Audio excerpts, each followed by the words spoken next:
नमस्कार दर्शक मित्रों, आपनी સાથે ભગવતી વિશાવડિયા अब तक बुलेटिन में आपનું हार्दिक स्वागत करूं છું। विस्तृत समाचारों जोता पहला જોઈએ આજની મુખ્ય હેડલાઇન્સ। રાજ્યમાં આજથી ફરી ઠંડીનું જોર વધવાની શક્યતા। ન્યૂનતમ વેતન દર ₹176 થી વધારી ₹375 કરવા કેન્દ્ર સરકાર સજ્જ। શેરબજારમાં ભારે તેજીનો માહોલ, નિફ્ટી 22,000 ને પાર। સમાચારો જોઈએ વિસ્તૃતમાં।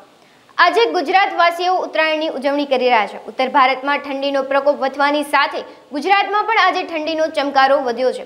રાજકોટ સહિત સૌરાષ્ટ્રમાં આજે ગાઢ ધુમ્મસ છવાયું હતું। 100 ફૂટ દૂર કંઈ પણ દેખાય નહીં તેટલા ગાઢ ધુમ્મસને કારણે વાહન ચાલકો પરેશાન બન્યા હતા। પાર્કિંગ લાઇટ તેમજ હેડલાઇન ચાલુ રાખવાની ફરજ પડી હતી, જ્યારે હાઈવે પર કેટલાક વાહનો તો સાઈડમાં પાર્ક કરેલા જોવા મળ્યા હતા। રાજ્યના 14 શહેરોમાં 15 ડિગ્રીથી નીચે તાપમાન નોંધાયું હતું, ત્યારે આજે પણ ઠંડી વધવાની આગાહી કરવામાં આવી છે।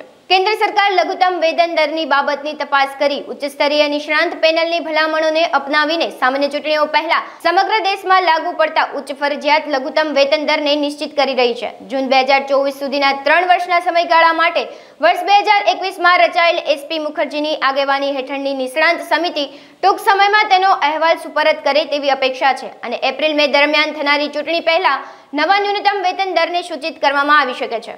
આજે શેર બજારમાં ભારે તેજીનો માહોલ જોવા મળી રહ્યો છે। નિફ્ટી 50 તો 22,000નો આંકડો પાર કર્યો છે, જે છેલ્લા 4 ટ્રેડિંગ સેશનમાં છેલ્લા 450 પોઈન્ટને ઉછાળો દર્શાવે છે। છેલ્લી 1000 પોઈન્ટની તેજીએ નિફ્ટી 25 ટ્રેડિંગ સેશન્સ લીધા છે, જે તેને રેકોર્ડ પર સંયુક્ત ત્રીજો સૌથી ઝડપી 1000 પોઈન્ટનો ઉછાળો બનાવે છે। 8 ડિસેમ્બરે ઇન્ડેક્સ પહેલા 21,000ની સપાટીએ પહોંચ્યો હતો, જે ઓગસ્ટ 2021માં નિફ્ટી 16,000 થી 17,000ના માર્ક સુધી જવા માટે 19 સત્રો લાગ્યા હતા। નવેમ્બર 2007માં 5,000 6,000 થી આગળ વધવા માટે 24 સત્રો લાગ્યા હતા। અંજાર વિસ્તારમાં આવેલી કેમો સ્ટીલ કંપનીમાં મોટી દુર્ઘટના સામે આવી છે। સ્ટીલ કંપનીની ભઠ્ઠી ઉભરાઈ જતા 10 જેટલા લોકો ગંભીર રીતે દાઝ્યા હતા। અચાનક ભઠ્ઠી ઉભરાઈ જતા અફરાતફરી મચી ગઈ હતી। લોકો જીવ બચાવવા ભાગમભાગ કરતા જોવા મળ્યા હતા, ત્યારે જીવ બચાવવા માટે એક મજૂરે કંપનીના ઉપરના માળેથી છલાંગ પણ લગાવી હતી। ફાયર વિભાગની ટીમે કાબુ મેળવ્યો હતો, ત્યારે કંપનીઓમાં સેફટીના અભાવને કારણે આવી દુર્ઘટના જોવા મળી હતી। રાજકોટ શહેરમાં વધતા જતા ટ્રાફિક સમસ્યાને લઈને ટ્રાફિક પોલીસ ચિંતિત બની છે, જેને લઈ શહેરના દરેક સર્કલ અને મુખ્ય માર્ગો પર ટ્રાફિક જાગૃતતા અભિયાન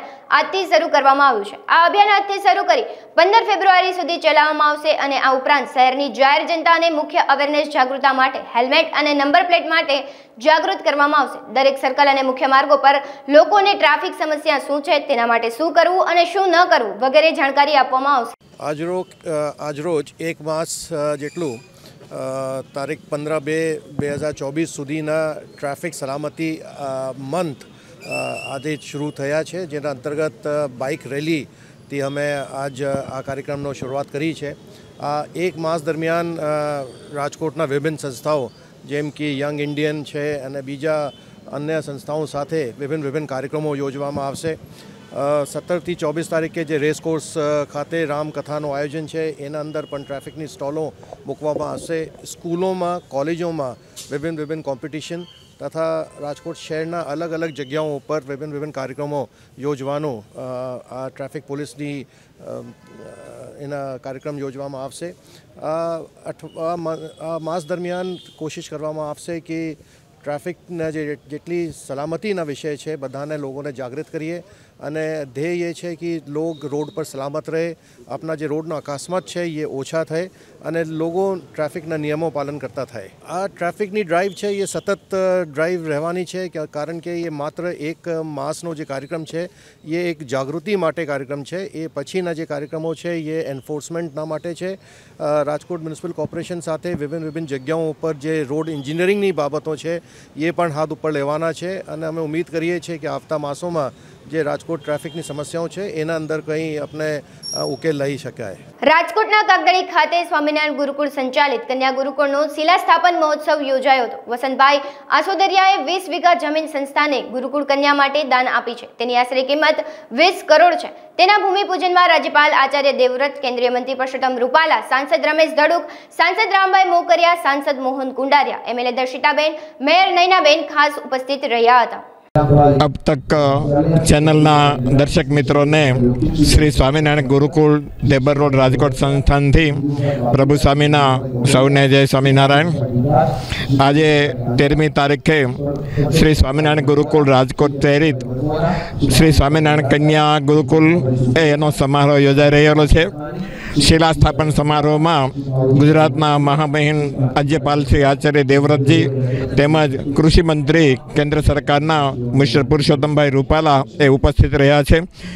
ગુરુવર્ય શ્રી દેવકૃષ્ણદાસજી સ્વામી અને મહંત સ્વામી શ્રી દેવપ્રસાદદાસજી સ્વામીના આશીર્વાદથી વસંતભાઈ લીંબાસિયા એમના દીકરા મોહિત લીંબાસિયા બંને એ ગુરુકુલના વિદ્યાર્થીઓ છે અને એમણે આ રાજકોટ મોરબી રોડ ઉપર કાગદડી ખાતે પોતાના બાપદાદાની ઉપાર્જિત મિલકત એ 40,000 વાર જમીન કહેતા લગભગ 20 કરોડની જગ્યા છે એ ગુરુકુલને કન્યા ગુરુકુલ કરવા માટે ભેટમાં આપેલી છે અને આ ગુરુકુલની અંદર 3,21,000 ચોરસ ફૂટનું એ બાંધકામ થશે અને એમાં 6 ધોરણથી માંડીને 12 ધોરણ સુધીની કન્યાઓ એ અભ્યાસ કરી શકશે ઇંગ્લિશ મીડિયમ અને ગુજરાતી મીડિયમમાં અને એ અભ્યાસ છે 2025ની જૂનથી 6 થી 8 ધોરણ માટે શરૂ થશે। પછીથી ક્રમશઃ એ એક ધોરણ છે આગળ વધતા જશે। 1200 વિદ્યાર્થીનીઓ અહીંયા જ્યારે રહીને અભ્યાસ કરી શકશે। અભ્યાસની સાથે એને રસોઈ કળા છે, સંગીત કળા છે, વક્તૃત્વ સ્પર્ધાઓની કળાઓ છે, બીજી ઇન્ડોર ગેમ છે કે પછી સ્વિમિંગ છે, આ તે બધી પણ એક્ટિવિટીઓને કરાવવામાં આવશે। કોઈ પણ જાતના ધર્મ કે જ્ઞાતિના ભેદભાવ વિના એ અહીંયા એડમિશન આપવામાં આવશે પણ કેવળ એના એક્ઝામ લેવામાં આવશે। એક્ઝામને આધારે એ જે કોઈ છે એમાં પ્રવેશને પાત્ર થઈ શકશે। એનું ફીનું સ્ટ્રક્ચર છે એ અત્યાર સુધી તો રાજકોટ ગુરુકુલમાં આજ સુધી હું પણ ₹1 લવાજમની અંદર એક દિવસમાં કહેતા 365 રૂપિયામાં ભણેલા છે પણ આ જમાના પ્રમાણે થોડી મોંઘવારી વધતા એટલે નહીં નફો નહીં નુકસાનના ધોરણે એનું ફીનું સ્ટ્રક્ચર નક્કી કરવામાં આવશે। હાલ કોઈ નક્કી થયેલું નથી। આજના કાર્યક્રમમાં દીકરીઓને હસ્તે અને રાજ્યપાલશ્રી અને મહંતો સંતોના હસ્તે અને આવનાર મહાનુભાવો દાતાઓના હસ્તે એ ઇષ્ટિકાઓ કહેતા ઈંટનું એ પૂજન થશે અને એ પૂજન છે અત્યારે જે કન્સ્ટ્રક્શન ચાલી રહેલું છે એ એમાં સ્થાપન કરવામાં આવશે। એ પહેલાં 3 દિવસ સુધી એ ભગવાન સ્વામિનારાયણને આહુતિઓ આપતા 5 કુંડી એ યજ્ઞનું આયોજન થયેલું આ રીતે એ આજનો એ ઉત્સવ છે એને માટે યોજાયેલો છે અને 7,000 ભક્તો છે એ શાકોત્સવનો પ્રસાદ માણશે। અમેરિકા સ્થિત વાદર ફેમિલી ફાઉન્ડેશનના આર્થિક સહયોગથી અને એચ.જે. દોશી હોસ્પિટલના સહયોગથી 15, 16 અને 17 જાન્યુઆરીના રોજ વિનામૂલ્યે નિદાન સારવાર કેમ્પ તથા સર્જરી કેમ્પનું આયોજન કરવામાં આવ્યું છે। 5 વૈશાલીનગર રૈયા રોડ ખાતે આવેલ જસ પ્રેમધીર સંકુલમાં 3જા માળે કાર્યરત શિવકુંવરબેન બચુભાઈ દોશી મેડિકલ સેન્ટર ખાતે આ આયોજન કરવામાં આવ્યું છે જેમાં આંખની બીમારી, general surgery, pain management, general medicine, હાડકાના રોગો, ઈએનટી, ગાયનેક વગેરે જેવા રોગોમાં રાજકોટ વાસીઓને આગામી 3 દિવસ નિઃશુલ્ક સારવાર મળી શકશે જેના માટે અમેરિકાથી પણ નિષ્ણાત ડોક્ટરો ઉપસ્થિત રહ્યા છે તથા ખૂબ મોટી સંખ્યામાં આ કેમ્પનો લાભ દર્દીઓ લઈ રહ્યા છે। ડૉક્ટર ચંદ્રવદન વનમાલી અજમેરા, હું શિવકુંવરબેન બચુભાઈ દોશી મેડિકલ સેન્ટરની અંદર ફૂલ ટાઈમ ફિઝિશિયન તરીકે કામ કરું છું। અમારા સેન્ટરમાં પૂજ્ય ધીરેન્દ્ર મુનિની કૃપાથી અને મહેશભાઈ વાધર અને એમના ફેમિલીના ડોનેશનથી તારીખ 15, 16 અને 17ના રોજ એક કેમ્પનું આયોજન કરવામાં આવેલું છે જેમાં અમને મુખ્યત્વે એચ.જે. દોશી હોસ્પિટલનો સહયોગ મળેલો છે, ડૉક્ટર ધર્મેશ શાહનો સહયોગ મળેલો છે। આ ઉપરાંત અમેરિકાથી 6 ડૉક્ટરોની ટીમ ડૉક્ટર નીતિન શાહની લીડરશીપ સાથે આવેલી છે। એ લોકોના સહકારથી અમે 15, 16, 17 3 દિવસના રોજ એક આ કેમ્પનું આયોજન કર્યું છે જેની અંદર તમામ પ્રકારના દર્દો, મેડિસિન, ઓપ્થેલ્મો, આંખના, નાક કાન ગળાના, જનરલ સર્જરીના, આંખના તમામ રોગોની નિદાન સારવાર સંપૂર્ણપણે ફ્રી કરવામાં આવેલી છે અને આ બધા માટે આર્થિક સહયોગ અમને વાધર ફેમિલી તરફથી મળેલો છે। તો ખાસ હું વાધર ફેમિલીનો ખૂબ ખૂબ આભાર માનું છું કારણ કે તેમના સહયોગ વગર આ બધું શક્ય બનેલું ને આ ઉપરાંત અમેરિકાથી આવેલા ડૉક્ટર નીતિન શાહની ટીમનો પણ અમે ખાસ આભાર માનીએ છીએ। આ ઉપરાંત એચ.જે. દોશી હોસ્પિટલના મેનેજમેન્ટનો જ્યાં તમામ પ્રકારની સર્જરી રાખવામાં આવી છે એનો પણ અમે ખૂબ ખૂબ આભાર માનીએ છીએ. જય જિનેન્દ્ર, પ્રણામ, જય પ્રભુ. મારું નામ મહેશ વાદર છે. હું લોસ એન્જલસ યુએસએથી આવું છું અને જૈનાનો હું પાસ્ટ પ્રેસિડેન્ટ છું અને અત્યારે currently I am also trustee for Shrimad Rajchandra mission Dharampur USA. આ જે કાર્ય થઈ રહ્યું છે એ બે કારણ રીતે થાય છે. એક, માણસને ઊંચ નીચ અને ખરાબ ટાઈમ બી આવે છે. મારો એવો એક ટાઈમ હતો જ્યારે મને મેડિકલ સિચ્યુએશનમાં મને કોઈ મદદ કરવા માટે તૈયાર નહોતું અને ત્યારે મેં વિચાર કર્યો હતો કે જ્યારે મારામાં શક્તિ આવશે ત્યારે હું આ કાર્ય પૂરું કરીશ. અને બીજું, ધર્મગુરુ, જ્ઞાનીઓ અને સંતોના આશીર્વાદ અને પ્રેરણા, જેમ કે આપકા ધીરજ મુનિ છે આપણા, અને રાકેશજી, અમારા ગુરુદેવ રાકેશજી, આ લોકોની પ્રેરણાથી અમે આ બધું કામ કરી રહ્યા છીએ. અને બીજું મારે ખાસ એ કહેવું છે કે જે દોશીએ હોસ્પિટલે જે અહીંયા સહાય આપી છે એ લોકોનો ખૂબ ખૂબ આભાર. એ લોકોના જેટલા બધા મેડિકલ પ્રોફેશનલ્સ છે એ લોકોએ આમાં સહાયતા આપી છે, એ લોકોનો અમે કોટી કોટી વંદનથી અમે એનું અનુમોદન કરીએ છીએ. બીજા જે ડૉક્ટરો અમેરિકાથી આવ્યા છે, 6 ડૉક્ટરો જે ડૉક્ટર નીતિન શાહની લીડરશિપથી આવેલા છે, એ લોકોનો બી હું ખૂબ ખૂબ અનુમોદના કરું છું. અહીંયા જે આ ધીરજ મુનિનો હોસ્પિટલ અને અપાસરો છે એમાં જે ડૉક્ટરો, ડૉક્ટર સંજયભાઈ, જયશ્રીબેન અને ડૉક્ટર અજમેરા અને એમના સ્ટાફે એટલી બધી મહેનત કરી છે અને જે કંઈ એ લોકોની મહેનત છે એને હું કોટી કોટી વંદન કરું છું. આ ખરેખર આપણે જો 4, 5, 6 હજાર, અને એ લોકોને મેં એટલું કહ્યું છે કે જેટલા દર્દીઓ આવે આપણે એ લોકોને બધાને સહાયતા આપવી છે. ધન્યવાદ. Thank you. Jai Jinendra and namaste. હું ડૉક્ટર નીતિન શાહ, CC સુંગાડવાવાળો ડૉક્ટર છું. બરોડાથી ભણીને હવે અમેરિકા રહું છું અને છેલ્લા 32 વર્ષથી અમે જુદા જુદા દેશોમાં સેવા આપવાનું કામ કરીએ છીએ. અને હું અનેકાંત કમ્યુનિટી સેન્ટર અને અપરિગ્રહ ફાઉન્ડેશન, એ બંને ત્યાં નોન પ્રોફિટ ઓર્ગેનાઇઝેશન્સ અમેરિકામાં છે એનો ફાઉન્ડિંગ પ્રેસિડેન્ટ છું.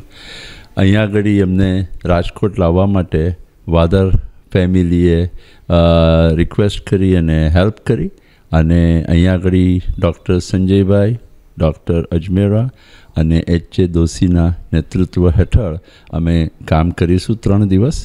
જુદા જુદા અમારી સાથે આવેલા ડૉક્ટરો છે: doctor Vijaybhai Sud, internal medicine; doctor Bipinbhai Solanki, general surgeon; doctor Kavitaben Khajuria, psychiatrist એટલે mental health specialist; doctor Nitinbhai Dhamija, એ એનેસ્થિઝિયોલોજિસ્ટ અને પેઇન મેનેજમેન્ટના ડૉક્ટર છે. અને સાથે બીજા 5 જણા વોલન્ટિયર્સ છે: રોહક વોરા, પ્રતિમા સોલંકી, કિન્ના ગાંધી, દીપકભાઈ પટેલ અને સાધનાબેન પટેલ. આ જે વોલન્ટિયર્સ છે ખાસ એ લોકો અમે 2 મશીન અને એક ત્રીજું આજે આવશે તો 3 મશીનથી ચશ્માના નંબર છે કે નહીં એ ચકાસણી જુદા જુદા વિસ્તારમાં અહીંયા જ્યાં બી અહીંયા આગળથી અરેન્જ કરવામાં આવ્યું છે ત્યાં આગળ જઈ અને જોવાના છીએ. અને સાથે સાથે જેને ચશ્માની જરૂર હશે એ લોકોને ચશ્મા પણ આપવાના છીએ. અને મોતિયા માટેની સર્જરી અને બીજી આંખ કાન ગળા અને જનરલ સર્જરીની વ્યવસ્થા કરવામાં આવી છે. અમે અહીંયાના બધા જ કાર્યકર્તાઓના જે ભારત સરકારના મત્સ્યપાલન, પશુપાલન તથા ડેરી વિભાગના કેન્દ્રીય મંત્રી પરસોત્તમ રૂપાલાએ અમરેલી ખાતે પ્રેસ કોન્ફરન્સ સંબોધી હતી. રૂપાલાએ અમરેલી જિલ્લાના યોજાનાર સાંસદ ખેલ સ્પર્ધા અને સાંસદ સાંસ્કૃતિક સ્પર્ધા વિશે વિગતો આપી હતી. કેન્દ્રીય મંત્રી પરસોત્તમ રૂપાલાએ જણાવ્યું હતું કે અમરેલી જિલ્લાના રમતવીરો માટે વિવિધ રમતોમાં અલગ અલગ વય જૂથ માટે તાલુકા કક્ષાએ સાંસદ ખેલ સ્પર્ધા યોજાશે. તાલુકા કક્ષાની આ સ્પર્ધાઓ પૂર્ણ થશે એટલે અમરેલીમાં જિલ્લા કક્ષાએ સ્પર્ધા યોજાશે. વિવિધ સ્પર્ધાઓના જિલ્લા કક્ષાના વિજેતા ખેલાડીઓને વિજેતાઓને મંત્રી તથા મહાનુભાવોના હસ્તે સન્માનિત પણ કરવામાં આવશે. પત્રકાર પરિષદમાં સાંસદ નારાયણભાઈ કાછડિયા, નાયબ મુખ્ય દંડક કૌશિકભાઈ વેકરિયા, ઇફકોના ચેરમેન અને પૂર્વ મંત્રી દિલીપભાઈ સંઘાણી, મહાનુભાવો અને વિવિધ ક્ષેત્રના અગ્રણીઓ સહિત ઉપસ્થિત રહેશે. આદરણીય પ્રધાનમંત્રીશ્રીએ સમગ્ર રાષ્ટ્રની અંદર ગ્રામીણ સ્તરના રમતવીરોને, ગ્રામીણ સ્તરના કલાકારોને પ્રોત્સાહન અને પ્લેટફોર્મ આપવા માટે કાર્યક્રમો યોજવા જોઈએ એ પ્રકારની એક અપીલ કરેલી છે. એના અનુસંધાને સાંસદ રમતગમત મહોત્સવ અને સાંસદ સાંસ્કૃતિક મહોત્સવ નામના 2 કાર્યક્રમો આપણા અમરેલી જિલ્લા માટે નું અમે આયોજન કરેલું છે. જિલ્લાના અધિકારીઓ, અહીંની આપણી સ્થાનિક આગેવાનોની ટીમ, જેમાં અમારા લીલિયા કોલેજના પ્રિન્સિપાલ આદરણીય કાનપરિયા સાહેબ એને લીડ કરશે, અમારા વામજા સાહેબ, કાંતિભાઈ, એ બધા લોકો એના જાણકાર છે, એ મળીને કરશે. તાલુકા સ્તરની રમતગમતોના ઉત્સવો કરીશું, જેની પછી સ્પર્ધા જિલ્લા સ્તરની કરીશું અને એમાં ઉત્તીર્ણ થનારા, સફળતા મેળવનારા લોકોને પ્રોત્સાહન મળે એ પ્રકારના કાર્યક્રમો કરીશું. એ રમતગમત ક્ષેત્રના પણ થશે અને સાંસ્કૃતિક કક્ષાના પણ થશે. એમાં લોક કલાઓ, લોક વાદ્યોને પણ એમાં અમે જોડ્યા છે. એમાં ઢોલને પણ અમે સ્થાન આપ્યું છે, એમાં બંસરીને પણ અમે સ્થાન આપ્યું છે, એમાં શરણાઈને પણ અમે સ્થાન આપ્યું છે. અને આપણી જૂની ગાયનની જે પદ્ધતિઓ હતી, ધોળ, લોકગીત, લગ્નગીત, મરશિયા, આ પ્રકારના જે આપણા સ્થાનિક આપણી પરંપરાના સાંસ્કૃતિક વાહકો હતા એને પણ પ્રોત્સાહન મળે એ પ્રકારના પ્રયાસો કરવાનું આયોજન કર્યું છે. સાંસ્કૃતિક મહોત્સવને લઈને મારા મનમાં એક એવી ઈચ્છા છે કે સાંસ્કૃતિક મહોત્સવને દર વર્ષે કરવું અને દર વર્ષે એના પરિણામો શિવરાત્રીની પહેલા આવી જાય એવું આયોજન ને ટાઈમ ટેબલ આપણે ગોઠવીશું જિલ્લાના લોકો સાથે મળીને. અને એમાં ઉત્તીર્ણ થનારા લોકોને શિવરાત્રીના ઈશ્વરીયના કાર્યક્રમમાં ઈશ્વરીય મહાદેવની સામે આપણે પ્રસ્તુત કરીશું એવી એક શુભ ભાવના સાથે આ કાર્યક્રમમાં. હિંમતનગર શહેરમાં ઉત્તરાયણ પર્વની ધામધૂમ રીતે ઉજવણી કરવામાં આવી છે. ત્યારે દીવ, દમણ અને દાદરા નગર હવેલી અને લક્ષદ્વીપના પ્રશાસક પ્રફુલભાઈ પટેલ માદરે વતન આવીને મિત્રો સાથે ઉત્તરાયણની ઉમંગ અને ઉત્સવ સાથે ઉજવણી કરવામાં આવી છે. શહેરવાસીઓને પ્રફુલભાઈ પટેલે ઉત્તરાયણ પર્વની શુભકામનાઓ પણ પાઠવી હતી. ધારાસભ્ય વીડી ઝાલા, પૂર્વ ધારાસભ્ય અશ્વિન કોટવાલ, મહેન્દ્રસિંહ બારૈયા અને મણિભાઈ વાઘેલા સહિત મિત્રો સાથે પતંગ ચગાવીને આનંદ માણ્યો હતો. જે પ્રકારે પતંગની ઊંચાઈ મેળવવા માટે આપણે જે પ્રકારે મહેનત કરી છે, પુરુષાર્થ કરીએ છીએ અને આનંદ પણ મેળવીએ છીએ, એ જ પ્રકારે દેશ નવી ઊંચાઈઓ સર કરી રહ્યો છે. આદરણીય પ્રધાનમંત્રીશ્રીના કુશળ નેતૃત્વ, આત્મનિર્ભર હોય, સ્વાવલંબન હોય, વોકલ ફોર લોકલની વાત હોય, તમામ ક્ષેત્રે દેશ નવી ઊંચાઈઓ સર કરી રહ્યો છે. આર્થિક ક્ષેત્રે પણ નવી ઊંચાઈઓ સિદ્ધિ કરવાની દિશામાં જઈ રહ્યું છે. ફરીથી આપ સર્વેને મકર સંક્રાંતિની શુભકામનાઓ પાઠવું છું. ઉમંગ અને ઉત્સાહ સાથે પર્વની ઉજવણી કરીએ. આ દેશની પરંપરા રહી છે, સભ્યતા રહી છે, સંસ્કાર રહ્યા છે. ઉત્સવોની ઉજવણી કરવી એ આપણો સ્વભાવ છે. જામનગરમાં ધારાસભ્ય દિવ્યેશભાઈ અકબરીના જન્મદિવસ નિમિત્તે ત્રિવિધ સેવા યજ્ઞ કાર્યક્રમ યોજાયો હતો, જેમાં રક્તદાન કેમ્પ તેમજ મેમોગ્રાફી ટેસ્ટ કેમ્પનું આયોજન પણ કરવામાં આવ્યું હતું. મોટી સંખ્યામાં લોકો ધારાસભ્ય દિવ્યેશભાઈ અકબરીને જન્મદિવસની શુભેચ્છાઓ પાઠવી હતી. કૃષિ પ્રધાન રાઘવજી પટેલ, મંત્રી મુળુભાઈ બેરા, ધારાસભ્ય રીવાબા જાડેજા વગેરે રાજકીય આગેવાનો ઉપસ્થિત રહ્યા હતા. ઉત્તરાયણ અને જેને આપણે મકર સંક્રાંતિ કહી છીએ, આ મકર સંક્રાંતિનો પવિત્ર દિવસ છે. આ દિવસે સૂર્ય ભગવાન એની ગતિ પણ બદલે છે, ઋતુચક્રમાં પણ પરિવર્તન આવે છે. ખુશનુમા વસંત ઋતુ જેવું વાતાવરણ ઊભું થાય છે. લોકો આ દિવસે ખૂબ દાન પુણ્ય કરે છે. ગરીબ લોકોને શક્ય એટલી મદદ કરે છે. પશુઓને, પંખીઓને ચારો અને ચણ નાખે છે અને તલ સાંકળી, ચીક્કી, મમરાના લાડવા ખાય છે અને દાન પણ કરે છે. એટલે આ દિવસ નું મહત્ત્વ આપણે ત્યાં ખૂબ જ છે. યુવાનો અને બાળકો પતંગો ચગાવી અને આનંદ પણ માણે છે. એટલે મેં કીધું એમ આ દિવસ આપણા માટે ખૂબ આનંદનો, ઉત્સવનો અને ધાર્મિકતાનો અને દાન ધર્મ કરવાનો દિવસ મનાય છે. અને એ રીતે આજે સમગ્ર ગુજરાતમાં અને દેશભરમાં આ દિવસની ઉજવણી થઈ રહી છે. ધ્રોલ ગૌશાળા પાંજરાપોળમાં ગાય માતાની પૂજા કરી, એને નીણ ખવડાવી, ત્યારબાદ મોટા વાગુદળ ગામે અમારા એક આગેવાન રાજભા જાડેજા દ્વારા બાળકોને પતંગ, ચીકી આ બધાનું વિતરણ કરવાનો એક વ્યવસ્થિત કાર્યક્રમ હતો. એમાં હાજરી આપી. ત્યારબાદ અમારા મોટા ગરડિયાના એક નાનજી બાપા લીંબાસિયા, જેણે 100 વર્ષ પૂરા કર્યા છે, એને ગામ તરફથી એનું સન્માન, વડીલ વંદનાનો કાર્યક્રમ હતો અને ગામનું સામૂહિક ગામ જમણ હતું. એમાં પણ હાજરી આપી. અને ત્યારબાદ જામનગરના લોકલાડીલા ધારાસભ્ય દિવ્યેશભાઈ અકબરીના જન્મદિવસ નિમિત્તે દિવ્યેશભાઈએ જે રક્તદાન, કાર સેવકોનું સન્માન, કુપોષિત બાળકોને પોષક આહારની કીટ આપવાનો કાર્યક્રમ અને બહેનોમાં જે બ્રેસ્ટ કેન્સરની જે એનો વ્યાપ વધ્યો છે તો એના વિશે નિષ્ણાતો દ્વારા બહેનોને માર્ગદર્શન મળે એના માટેનો સેમિનાર, એમ આવો એક સુંદર મજાનો કાર્યક્રમ ભાઈ દિવ્યેશભાઈ રાખ્યો. એમાં મેં હાજરી આપી અને દિવ્યેશભાઈને ખૂબ ખૂબ અભિનંદન આપ્યા છે. પછી બપોર પછી મારે ધ્રોલ ખાતે રામરોટી બાપુનો જે આશ્રમ છે, ત્યાં મંદિર છે, ત્યાં અમારા ભારતીય જનતા પાર્ટી ધ્રોલ તાલુકાના એકમ દ્વારા મંદિર સફાઈનો કાર્યક્રમ છે, એમાં હાજરી આપવાની છે.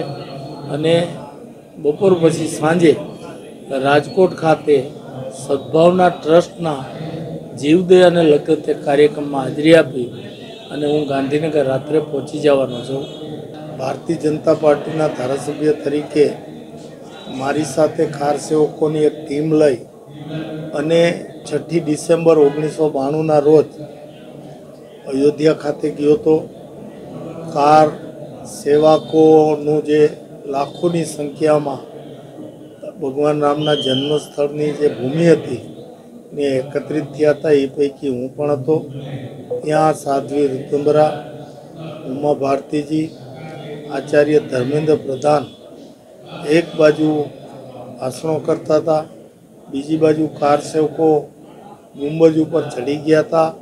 અને જે ઉન્માદ હતો, ઉત્સાહ હતો, એ ઉત્સાહમાં જેવું ગુંબજની તૂટવાનો અવાજ સાંભળો અને બુલંદ અવાજે જય શ્રી રામના નારા ચાલુ થયા, કાર સેવકો એકદમ આનંદથી, ઉત્સાહથી નાચવા કૂદવા માંડ્યા.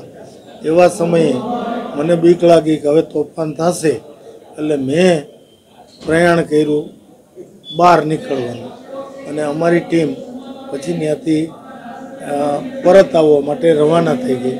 પણ અમારો જે હેતુ હતો કાર સેવા કરવાનો, એમાં કાર્યક્રમમાં ભાગ લેવાનો, એ અમે પરિપૂર્ણ કર્યો. નજરે નજર આ બધું દ્રશ્ય જોયું. લાખો લોકો જે ઉત્સાહથી ભગવાન રામના જે એમાં વિશ્વાસ ધરાવતા, જે લાગણીમાં એના લાગણીભીના દ્રશ્યો જોયા, એ બધા હકીકતનો, બનાવનો હું નજરે નજર સાક્ષી બન્યો. અને કાર સેવક તરીકે મેં એ કાર્યક્રમમાં ભાગ લીધો. અને એ કાર સેવાનું અમારું સ્વપ્ન આપણા યશસ્વી વડાપ્રધાન નરેન્દ્રભાઈ મોદીએ રામ મંદિરની શિલાન્યાસ વિધિ કરી, ભવ્ય મંદિર બન્યું. અને હવે 22મી જાન્યુઆરીએ જ્યારે એ મંદિરમાં ભગવાન રામલલા બિરાજવાના છે અને એ મૂર્તિનો પ્રાણ પ્રતિષ્ઠા મહોત્સવ આપણા યશસ્વી વડાપ્રધાન નરેન્દ્રભાઈ મોદીના હસ્તે જ્યારે સંપન્ન થવાનો છે, ત્યારે સમગ્ર દેશ દુનિયાનો હિન્દુ સમાજ ખૂબ આનંદ વિભોર થયો છે. આ કાર્યક્રમમાં બધાય લોકો હાજરી આપે, આ કાર્યક્રમને ખૂબ ઉત્સાહભેર ઉજવે, સૌ પોતપોતાના ઘરે અને ગામમાં આ ઉત્સવને ખૂબ આનંદપૂર્વક 22 ડિસેમ્બરે મનાવે એવી સમગ્ર દેશવાસીઓને પણ હું વિનંતી કરું. અમદાવાદમાં 13 અને 14 જાન્યુઆરીએ આતંકી હુમલો થવાની દહેશત ફેલાવનાર સોશિયલ મીડિયામાં જાહેર કરનાર સામે અમદાવાદ પોલીસના ચાંગોદરમાં જાણવાજોગ ફરિયાદ દાખલ થયા બાદ પોલીસ તંત્રમાં આતંકી હુમલા અંગે ઝીણવટભરી તપાસ હાથ ધરવામાં આવી હતી, જેમાં સત્યમેવ જયતે અશોક સ્તંભ ગવર્મેન્ટ ઓફ ઇન્ડિયાના લોગો બનાવી મેસેજ વાયરલ થયો હતો.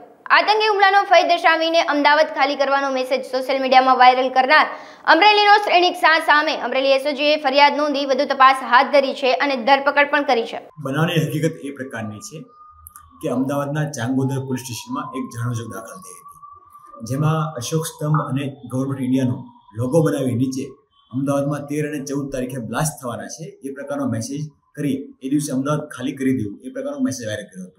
જેને તપાસ કરતા તપાસની કડી મળતા અમરેલીમાં રહેતા શ્રેણીક શાહ નામના વ્યક્તિ દ્વારા આ પ્રકારનો એક મેસેજ બનાવી અલગ અલગ લોકોને મોકલાવ્યો હતો. જે અન્વયે શ્રેણીક શાહ સામે આઈપીસીની અલગ અલગ કલમો તથા આઈટેકની કલમો સામે ગુનો દાખલ કરી હાલમાં ધરપકડ કરી આગળની તપાસ ચાલી રહી છે. ઓખામાં દરેક તહેવાર અલગ રીતે ઉજવાય છે. મકર સંક્રાંતિનો તહેવાર જેમાં પતંગ ચગાવવા સાથે દાન પુણ્યનું વિશેષ મહત્વ રહેલું છે. ઓખાના ગૌ ભક્ત મનસુખલાલ થોભણી પરિવારના સહયોગથી ઓખા કૃષ્ણ પાંજરાપોળમાં પ્રોટીનયુક્ત ડ્રાયફ્રૂટ લાડુ બનાવીને ગાયોને જમાડવામાં આવી હતી. અહીં ગૌ ભક્ત યુવાનો દ્વારા લાડુ તૈયાર કરી ઓખાના દરેક વિસ્તારમાં ગાયોને લાડુ ખવડાવવામાં આવ્યા હતા. પતંગ પ્રેમીઓ પરિવાર સાથે અગાસીમાં ડીજે સંગ પતંગ ચગાવી હતી. દ્વારકાધીશ જ્ઞાન મંદિર દ્વારકાધીશને પતંગના શૃંગાર કરવામાં આવ્યા હતા અને મોટી સંખ્યામાં વૈષ્ણવોએ આ દર્શનનો લાભ પણ લીધો હતો.